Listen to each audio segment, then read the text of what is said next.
side can't see him, but our viewers that are on the live stream will see him while he's talking. And then you all will share and they'll see you sharing. Anne and Julie are so happy we're all here. Thank you for coming. We're ready to begin. Okay. Uh, I'm Rabbi Hoffman, and is the sound good, everybody? Yes. Yes. Okay.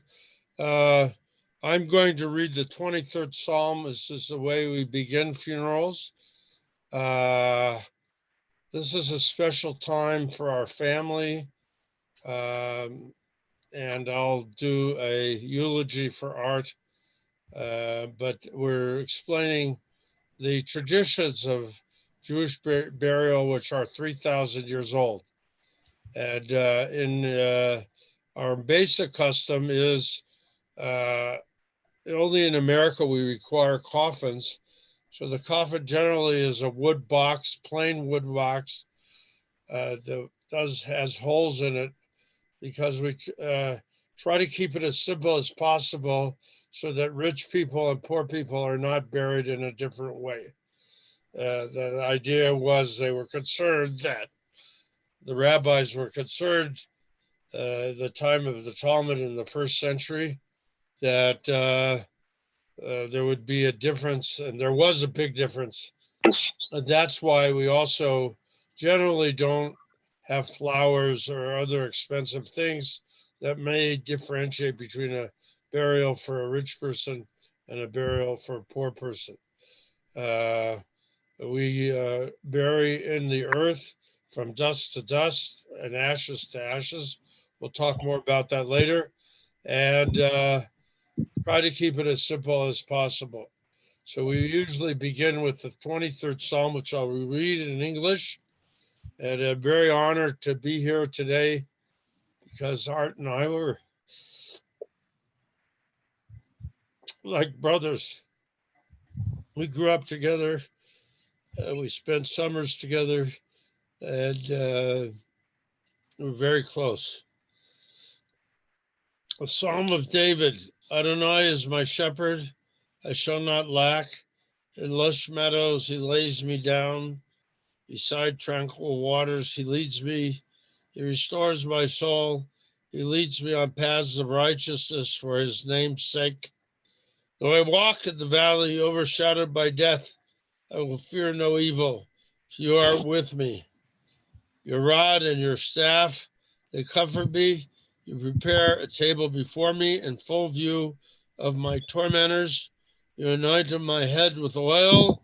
My cup overflows.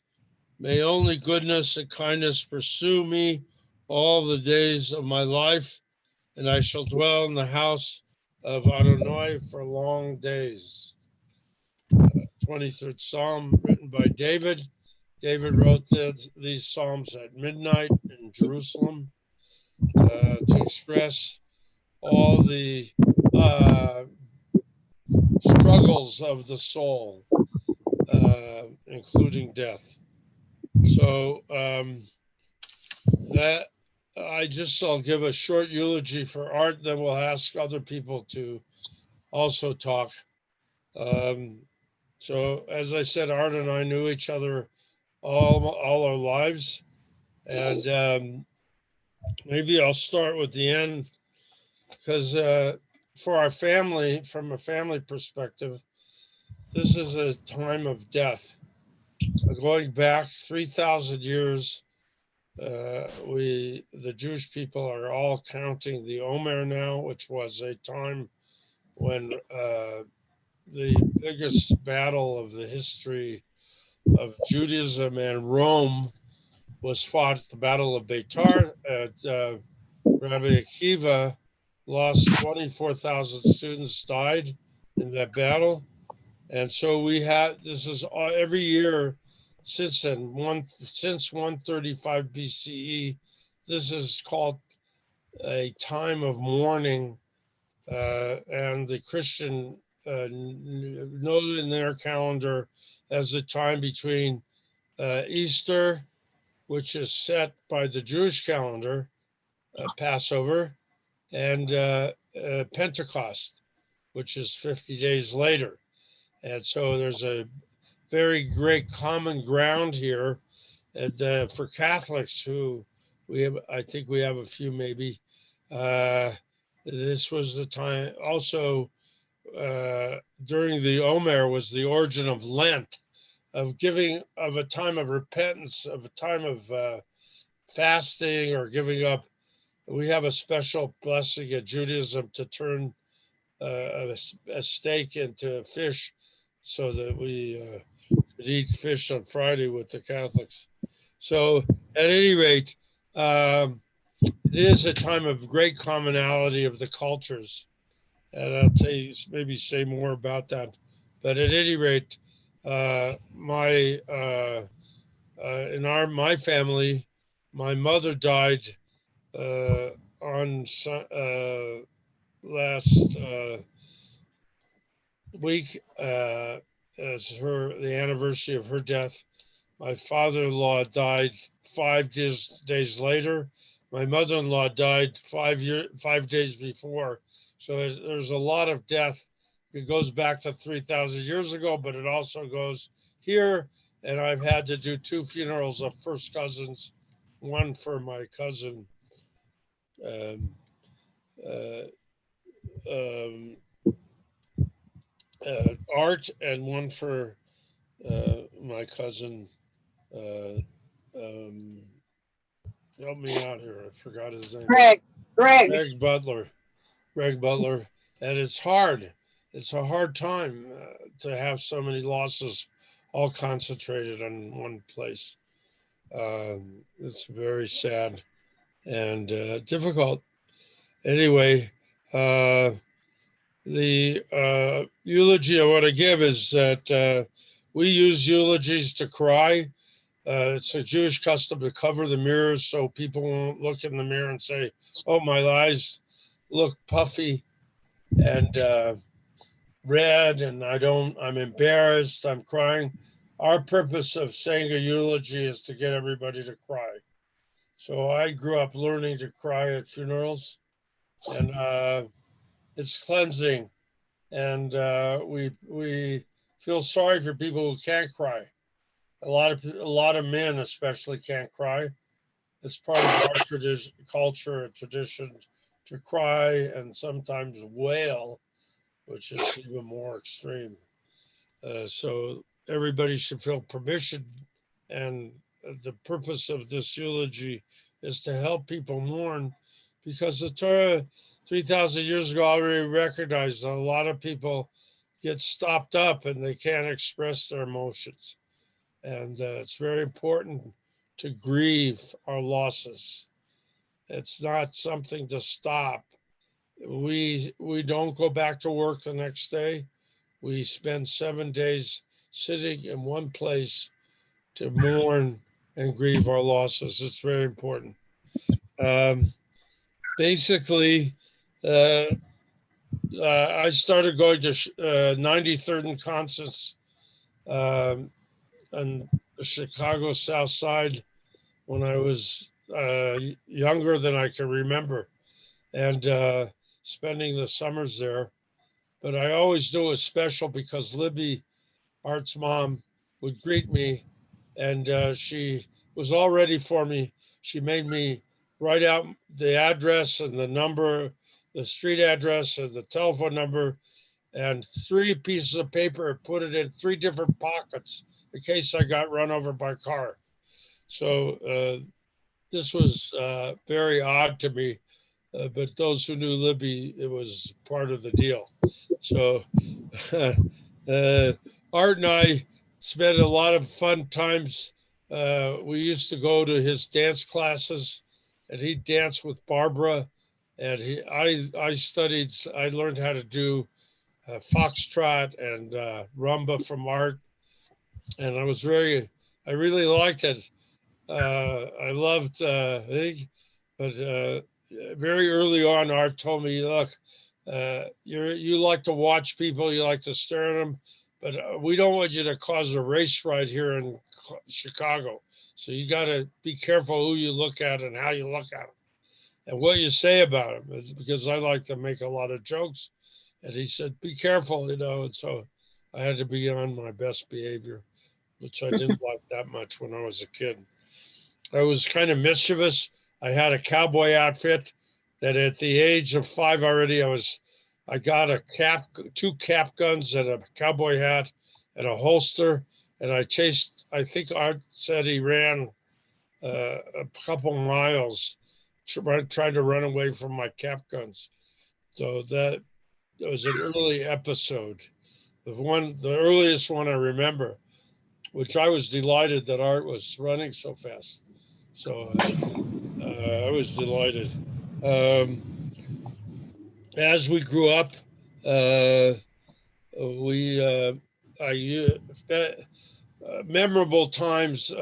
My favorite times were at the Sunshine Alley bookstore. I loved going there. It wasn't your most luxury. Let me tell you, it was different. We slept on the floor there. That's where Art lived. We slept on the floor, the bookstore, and my favorite times were we'd sell one book, and then both had to run to the bank to pay off some bill or another. Right after we sold the book, I mean, there was no lag time. We had to use whatever money came in and pay off some of the bills. So it was quite an experience for me. I really enjoyed it. I liked the neighborhood, and I would go up the street to the House of Love and Prayer at that time and go to Shlomo Carlebach's uh, place. And it was always a great time, even though it wasn't the usual accommodations I was used to. I was used to sleeping in a bed, not on the floor. But I loved listening to Art read books to the little kids and entertain them. He was amazing. He's charming. He was entertaining. It was always a lot of fun, and Art was always very gentle and really a good friend and always loving. And I really miss him already. Miss that part of him. And uh, you know, the he had a old friend named Mr. Buddha, and I liked him. All kinds of interesting people in that neighborhood who came in the children's bookstore and interesting conversations. It was very stimulating place to be for me. I really loved it.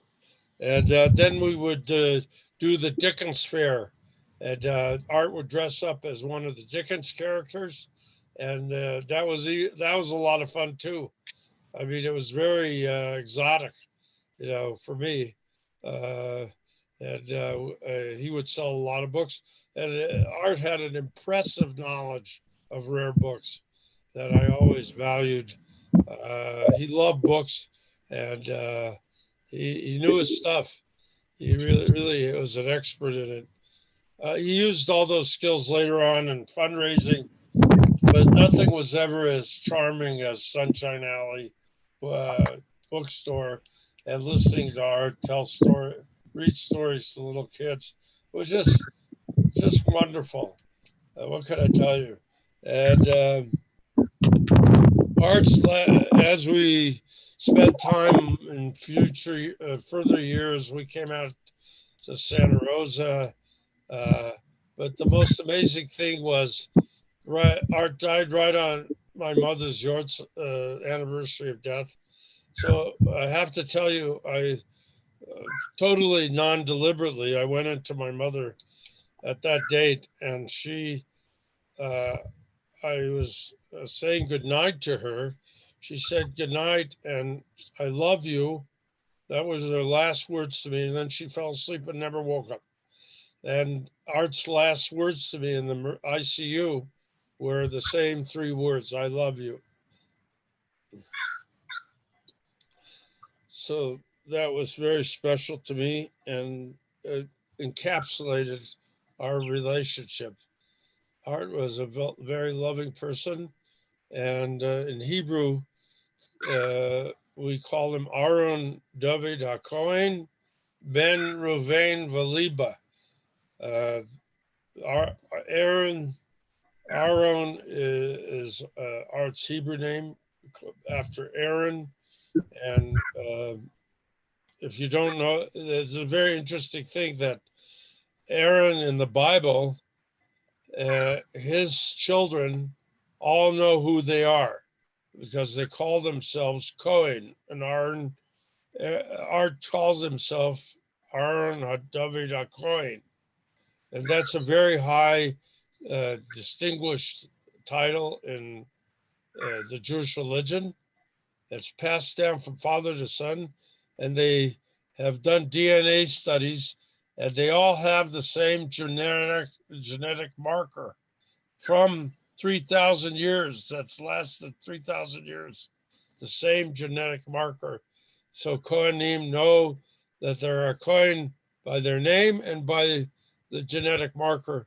It's amazing that those two things coincide.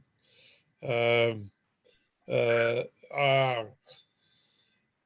Reuben, I have to tell you a little bit of a side story about that name Cohen, because Reuben changed the name to Kane, the Irish version of the word Cohen. Their original name was Cohen. But after Reuben had to liberate the concentration camps in Germany, he was ashamed of the name Cohen, and he changed it in court. He went to court and changed it to Kane. But in the meantime, it was an extraordinary story because the judge was a Polish judge in Chicago, and he said, "Reuben, you're nobility. You're the descendant of priests." And Reuben in court was so upset, he picked up a chair and threw it at the judge. They changed it to Kane. That's how Art got an Irish name, if anybody's interested. So at any rate, we'll take now other people to speak shortly about Art. At this point, I invite other people to get up and speak. I have a few words that I've prepared. I'm Dennis Kaplan, for those who don't know. Can everybody hear me through the mask? I'll assume you do. I'll take that as a yes. Art is my most long-term friend. Dennis, I can't hear you. I'd like to hear you, but I can't. Okay. Am I a little louder? Does that help? Yes. If I up the volume, what's wrong? I don't know what happens. Stand right here, Dennis. This will pick him up here. Okay. Is that, is that any better? A lot better. Am I coming through? A lot better. Thank you. Yeah. Thank you. Okay. Art is my most long-term friend. I met Art in high school in 1961, and I forget the exact class, but since we were seated alphabetically, and because the first three letters of our last names almost matched, K-A-P, K-A-N, well, that's probably why I'm standing here 59 years later. Like a lot of high schools, our class was rather cliquish. Now, I was too much of a nerd to even be in a clique. But as it happened, Art was in a clique that I very much wanted to be included in.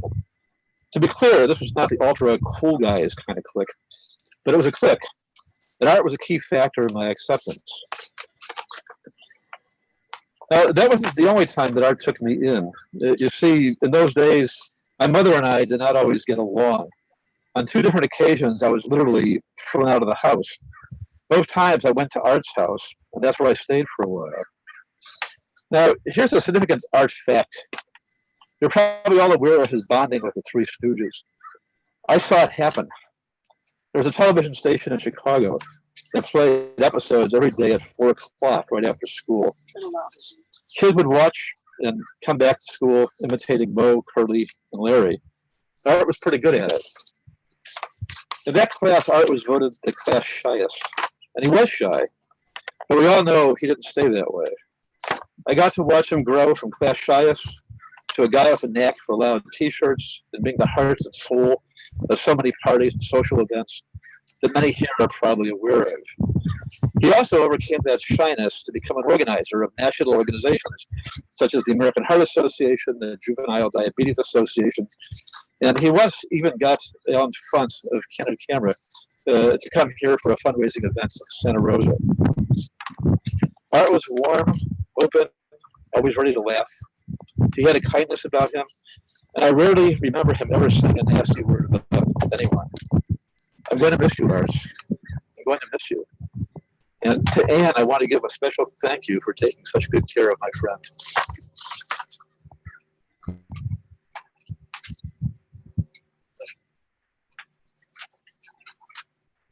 Art, my words are very brief. I'll be brief, brilliant, and be gone. I don't know about the brilliant part. Art, the Cubbies are going to lose your avid support. I'm going to miss you as a brother-in-law, but I'm going to miss you more as a friend. We love you, Art.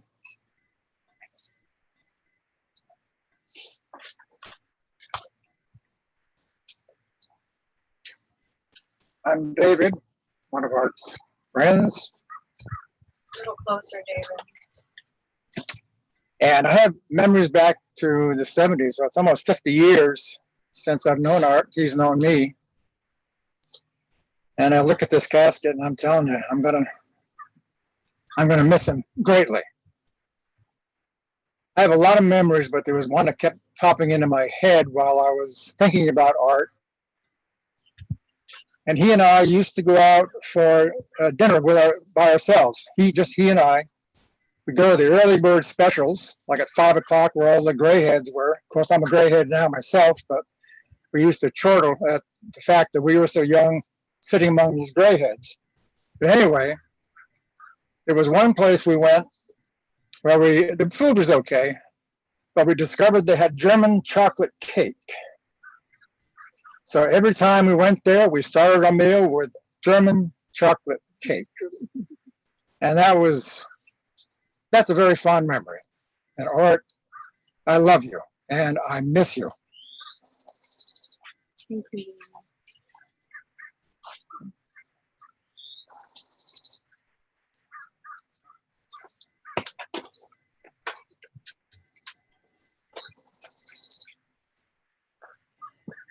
I'm going to stand this way because Art's not really in the casket behind us, and I'd like to talk to all of you. My name is Gregory Farron. I've known Art for about 40 years.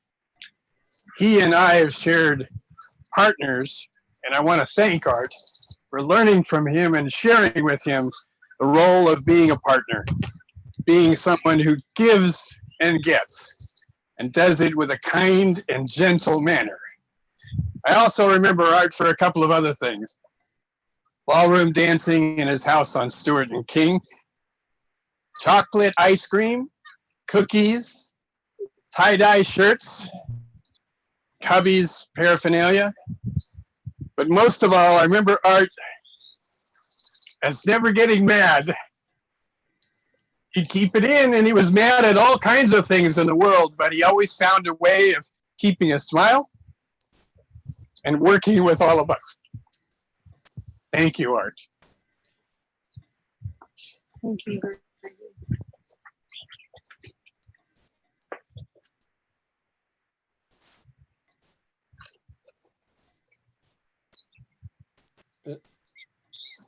Is anybody else gonna want to talk? Yeah. Oh, Anne, let me just say one quick thing. And we'll be the last. Well, I wanted to say that over here, King. I remember so many baseball games. I don't even like baseball, but as a young 19, 20-year-old, Anne and Art and their friends, some are here, would go play baseball, and off we'd go, and it really was fun with you. And then going to a baseball game, even worse, ball one. It's like, how many hours will we sit here? So impossible in my 21-year-old body. And Art would start talking about its Art, what was the name of the guy who stole the base all the time on the Oakland A's? It's Ricky Henderson. And I go, so? And Art would go on. He was this age. He steals every base. He plans his move. He just gets to get on first base. That's all. And he gets home. So then I started to love watching Ricky Henderson at the Oakland A's, which are still Oakland. It's always in my heart. But later in my life, he taught me how to, and Art taught me how to fundraise for an organization that I had started with others, CAP program. And so we had no money. And Art and Ann said, look, get the 49er cheerleaders to come to a casino night. And I go, we do not support the cheerleaders who are too objectified. And Art goes, get the cheerleaders. You can get my Joe Montana's wife or mother. She will be there. But people are going to care about those cheerleaders who are gambling and giving their money to CAP. And so we did that in Oakland. And I got to meet Joe Montana's mother, which is we spent an hour together. But thank you, Art. And all the parties, the dancing. Fun. Thanks, Peter.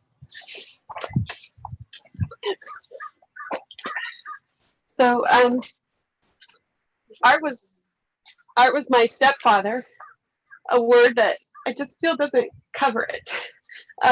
It's not enough. You know, he had such an outsized presence in my life. His impact on me was enormous.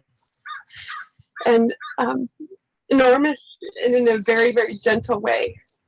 He loved me unconditionally, and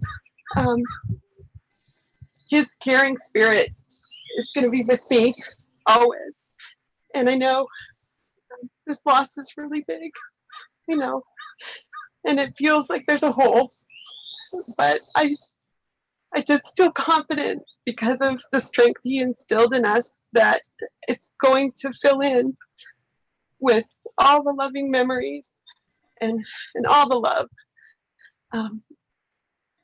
He was a wonderful person, and in so many ways just a part of who I was and who I became and who I am now.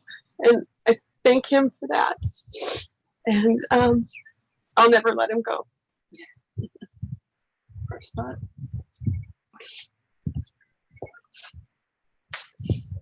Anybody else? Well, I was going to try to read this poem.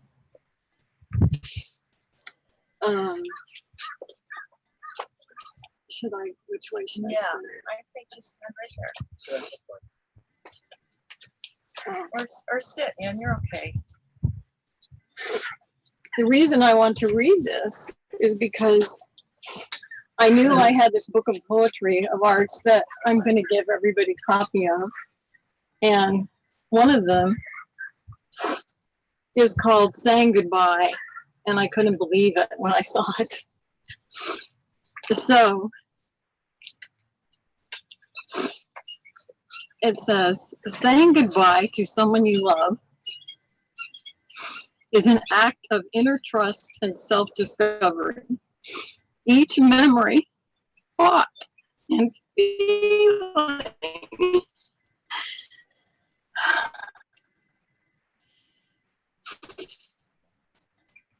falls to brittle moments where immersion and connection break.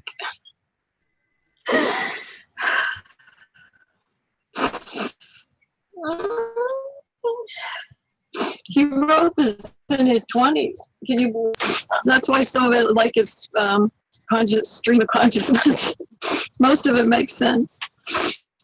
As twigs crunching from catching autumn shadows and smiling behind each dancer, he loved to dance, are the breaths and dreams of love. panting with the fading colors of nourished hours, closing in,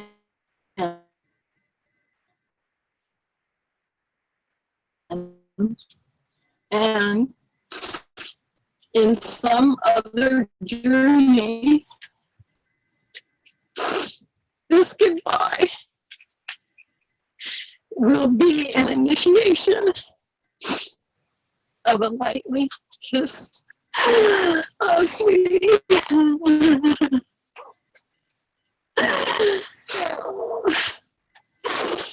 It's very hard. It's very hard.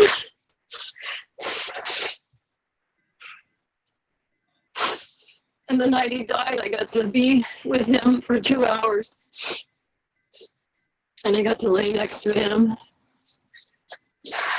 And I just kept saying, no, no, no.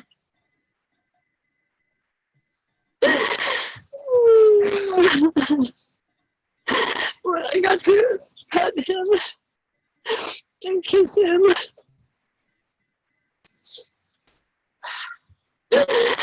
and it was wonderful.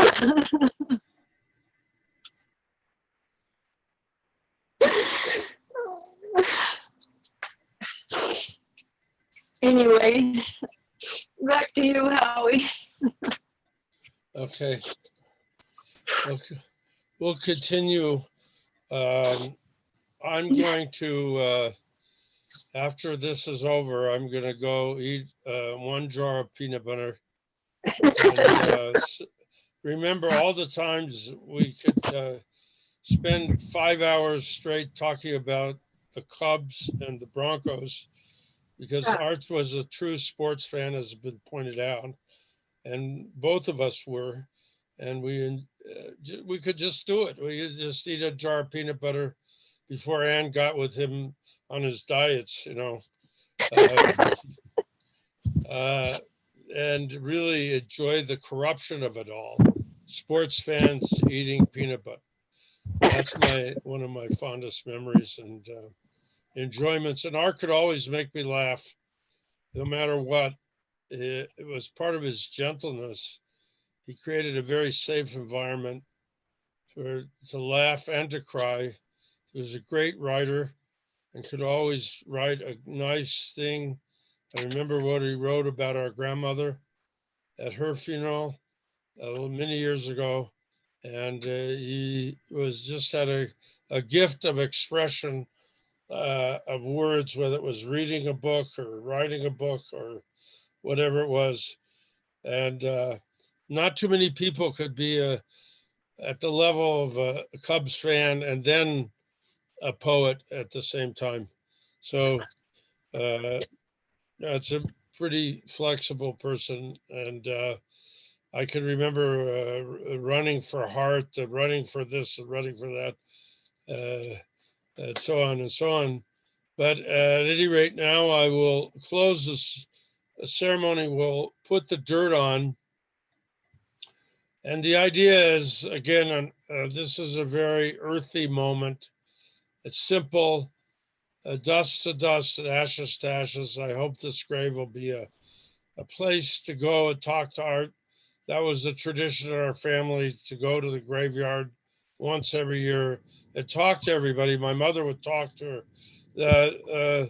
Art and Libby and Lillian had a brother who died, just to mention it, in the Spanish flu in 1918, who was at the age of 7 years old. It was devastating for them and devastating for their mother and the whole family.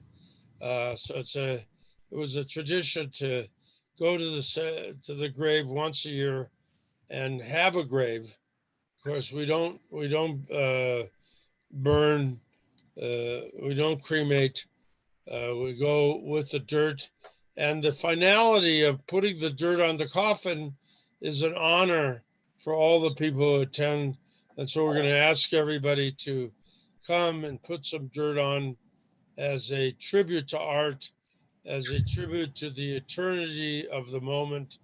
And I'll finish by reading the psalm we read at every burial, which is Psalm 91 in English. And I thank everybody for coming and mourning and grieving and remembering. I remember Dennis when he was a cab driver. I don't know, maybe he still is a cab driver. I don't know. I've heard it. Anyway, it was a nice memory. I met it all. Art taught me how to play stickball back with the old gang in Chicago. So it was my taste of the streets of Chicago was to learn how. Art taught me how to play stickball. Okay. Anyway, we end this ceremony and we send Art to his journey of his body, which will go back to the earth, the flowers, the insects, etc. Earth, dust to dust, and a soul which will have its own journey. And I will say a cottage prayer for Art for the next 11 months to honor his soul's journey and hold his hand on the journey of his soul after death. Whoever sits in the refuge of the Most High, he shall dwell in the shadow of the Almighty. I will say of God, He is my refuge and my fortress. My God, I will trust in Him, that He will deliver you from the ensnaring trap, from the devastating pestilence, like the virus. With His opinion, He will cover you, and beneath His wings, you will be protected. Shield and armor is His truth. You should not be afraid of the terror of the night, nor of the arrow that flies by day, nor the pestilence that walks in gloom, nor the destroyer who lays waste at noon. Let 1,000 encamp at your side and a myriad at your right hand, but to you they shall not approach. You will merely peer with your eyes, and you will see the retribution of the wicked. Because you, Adonai, are my refuge. You have made the Most High your dwelling place. No evil will befall you, nor will any plague come near your tent. He will charge his angels for you to protect you in all your ways. On your palms they will carry you, lest you strike your foot against a stone. Upon the lion and the viper you will tread. You will trample the young lion and the serpent. For he has yearned for me, and I will deliver him. I will elevate him because he knows my name. He will call upon me, and I will answer him. I am with him in distress. I will release him, and I will honor him. With long life will I satisfy him, and I will show him my salvation. Orech yamim azbieu, v'yareu b'yishuati. Orech yamim azbieu, v'yareu b'yishuati. Orech yamim azbieu, v'yareu b'yishuati. And that concludes our service. And now we invite the mourners to come up. They'll lower the casket and dirt will be put on top to honor Art with the last finality. Thank you, Howie. Thank you.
Okay, everybody. I'm Troy from the mortuary. We're going to be, as the rabbi said, putting dirt on the casket now. So let's do it one at a time. Only one person is supposed to touch the shovel at one time. Can So you wipe it off? Yeah. So she's going to clean the shovel between people who come up. So. Do I do first or last? Yep. If you'd like to come first, Ann. Wanna come with me?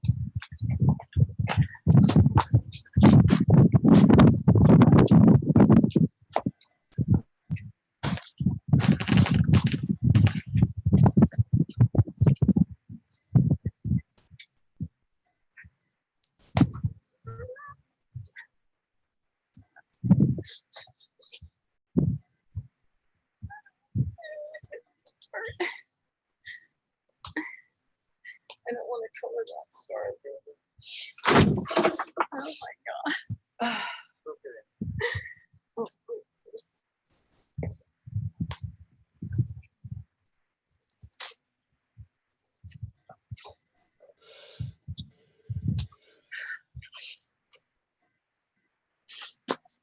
Oh, I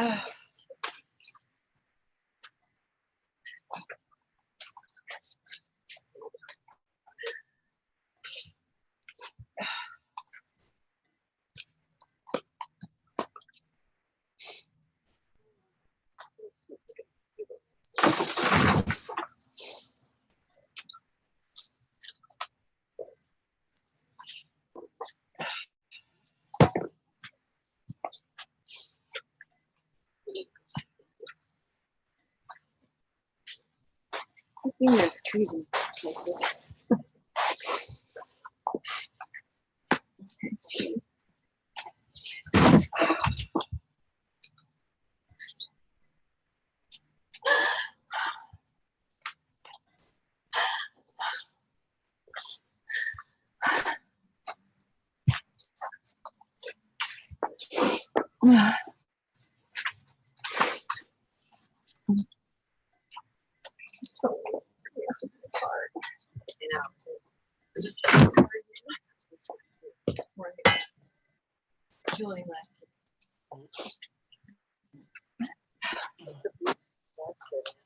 Isn't it pretty? It's a Jewish one. It has dowels and not nails.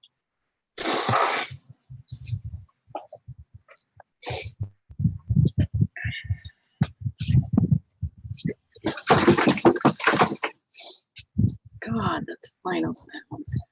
Yeah, yeah.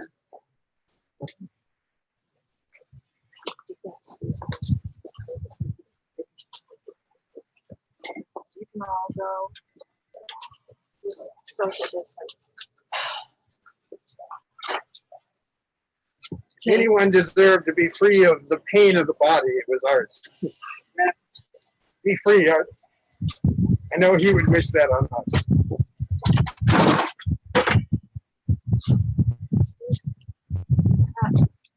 Yeah, it's okay for everybody.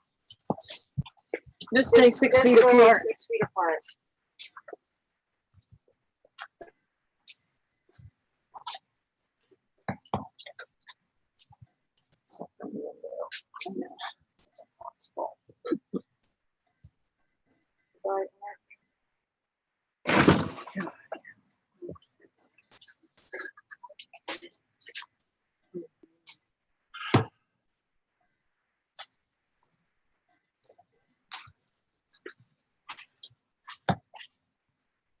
You can sit down.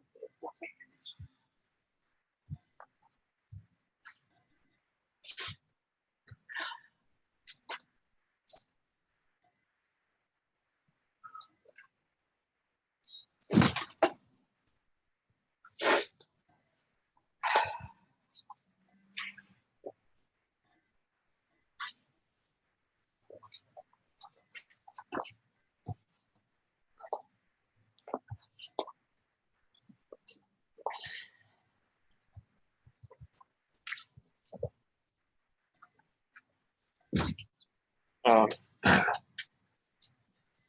Share a couple of memories of Art.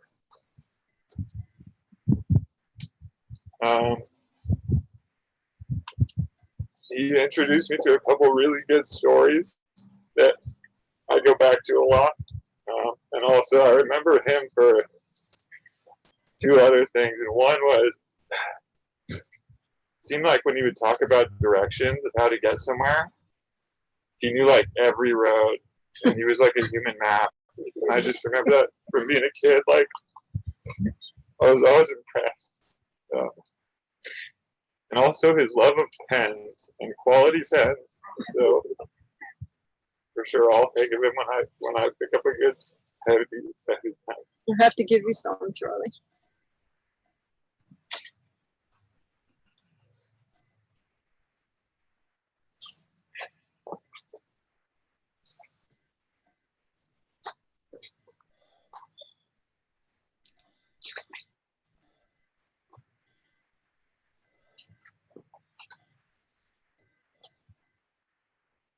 Arts are a wonder. They're all the same, so. Mhm.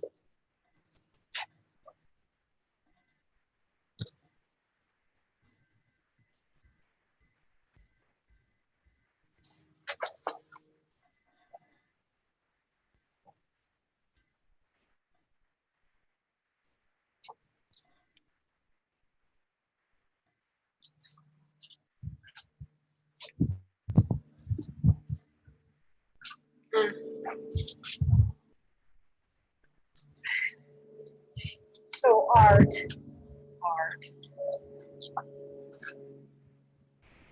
So we watched sports together, me and Art, and we told each other all about the politics and shared information back and forth. The most fun we had was to talk and act like the Three Stooges. My Art, what do you take part?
I'll miss Art a lot.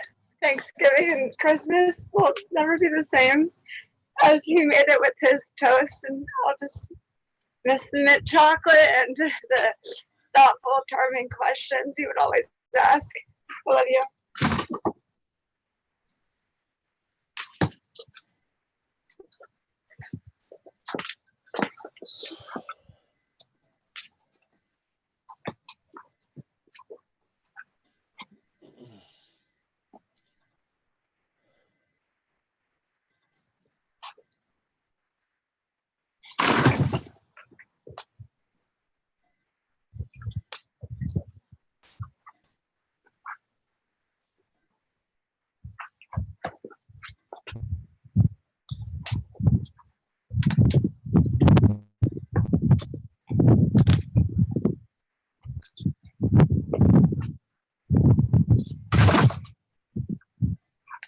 My promise to Art is we'll always look after Anne.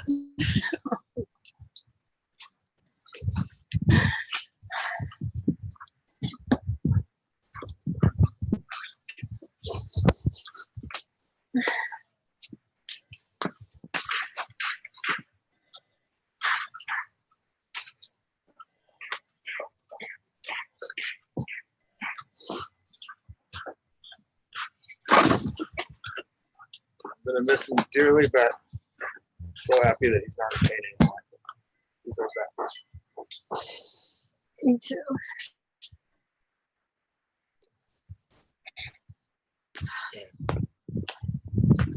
I said, So Howie, this concludes our placing of the dirt. We have one more comment. Rabbi, are you there? Yeah, I'm here. That's the end of the ceremony. And we'll continue our mourning for, like I say, a full year from now, and say Kaddish every day. And As soon Howie, as the virus allows us to. Can you hear me? Yeah, I was just saying, you know, on the unveiling of the stone and the yard site in a year, yes. we might all come together then That too. all comes together, yeah.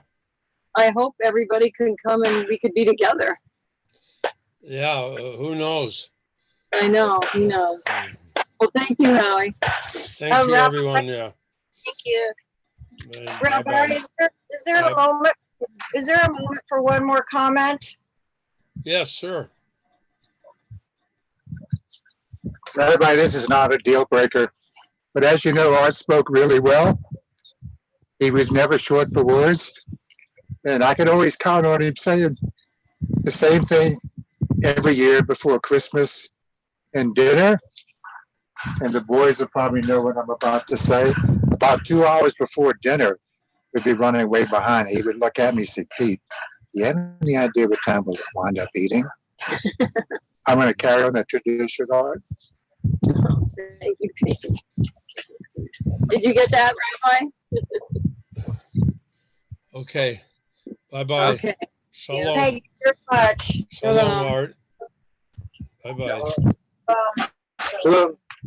And so let me just say one thing. If you could stop the live stream now.